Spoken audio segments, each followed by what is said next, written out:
de onde eu vim. E quando Jesus me chamou para ser ministra da palavra dele, eu me senti com uma certa obrigação de pegar aquele peso e lançar sobre as minhas costas. E a gente acaba esquecendo que a obra de Deus, ela pode ser compartilhada e repartida. Mas às vezes o orgulho, porque eu quero fazer desse jeito, fulano fez daquele jeito. E a gente tem que saber repartir. E foi isso que me sobrecarregou.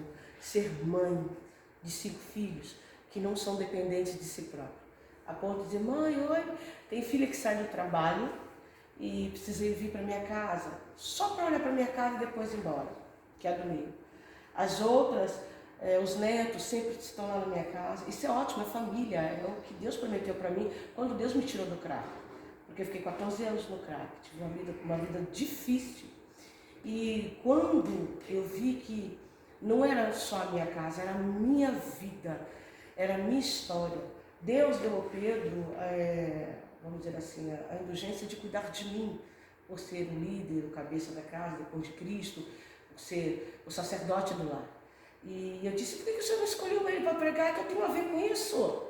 A gente, estou expondo a minha sinceridade, né? E eu disse, eu não quero mais isso para mim. Eu quero ser normal. E o que era para mim ser normal? É chegar do meu trabalho, que eu nunca consegui conquistar, porque todos os trabalhos que eu ia, os meus patrões chegavam para mim e falavam assim, eu amo você, Ângela, mas você não pode ficar. E eu, por quê? E eu comecei a perceber que Deus estava me usando para ganhar almas para Jesus, para o lado das mulheres. Então Deus, Ele me preparou para trabalhar do lado de fora. Nós fizemos bastante curso e trabalhamos com mais de 150 mulheres. A cada mês nós íamos buscar mulheres, fazíamos trabalhos femininos, como o Tenda de Israel, que nós temos há mais de algum tempo. E eu me sobrecarreguei, como você, não é questão de estatura, é questão emocional. Porque o líder, ele tem desejo de gritar, ele tem desejo de falar assim, estou cansada, sai de perto, mas ele não pode. A ética prende ele de uma forma que para as pessoas ele tem que sorrir, ele tem que ouvir, sobrecarregado. E chegou um momento em casa que a bomba estourou dentro do meu lar. E a minha enteada disse, não, isso não pode acontecer. E disse, olha, tem ali um trabalho na Jocum, e ela nos presenteou, tirou tudo que ela tinha para nos abençoar, porque nós também fazemos a obra do Senhor. E eu falei no caminho, meu Deus, eu já passei por tantos lugares, eu já viajei em tantos lugares, vocês não fazem menção, procurando resposta. E a resposta é, quem eu sou? Eu sou apenas dona do lar? Eu posso ser uma pessoa normal? Ir para a minha igreja, Assembleia de Deus Ministério Torre Forte, e vir para a minha casa, está tudo certo? Não, Deus falou assim no Evangelho de João, capítulo 15, versículo 16, olha, você vai ter que entender, Deus falou comigo na madrugada, ele disse, não foste vós que escolheste a mim, mas fui eu que vos escolhi para que você gere fruto. Mas como que eu posso gerar fruto doente, uma árvore que está no deserto, que não pode alimentar nem sequer um peregrino que passa pelo deserto? E eu disse, tem momentos que eu tenho que falar, chega, cala a boca, que a gente que prega fala muito. E quando nós estávamos vindo, pastor, o Espírito Santo foi falando, e eu não disse nada para eles. Porque não era questão deles não desejar vir, era eu que não queria vir. E mesmo assim eu impulsionava dizendo, vamos, com a vontade de que eles dissessem assim, não quero ir. Eu disse, vamos, nós precisamos ir. Coloquei o nome da filha dele, do meu marido. A Melissa está nos ajudando para que se a voz forte dos dois dissesse, não vamos, pronto, o problema não era eu, eram eles que não queriam ir.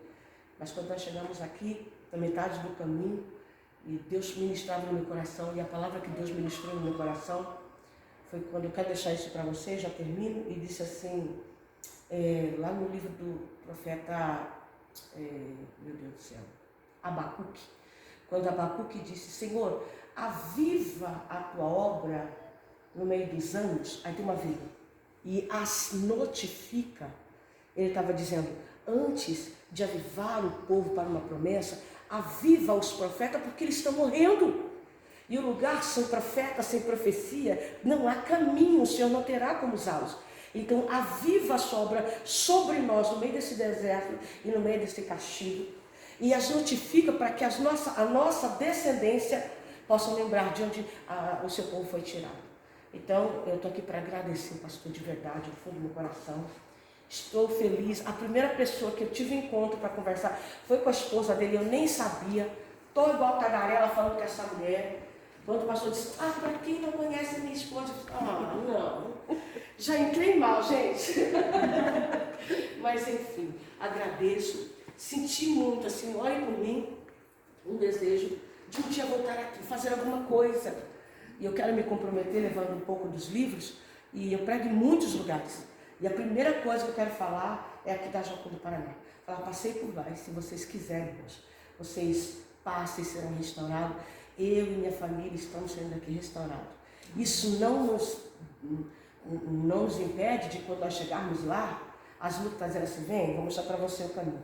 Só que você tem a convicção de que esse lugar te trouxe ao poder de salvação, ao núcleo de um céu aberto para a tua vida, e você poder dizer assim, eu não sou salva somente pelas palavras, mas eu sou salva porque eu reconheço que essas palavras têm poder sobre mim, e a palavra de poder eu posso, todas as coisas, naquele que me fortalece.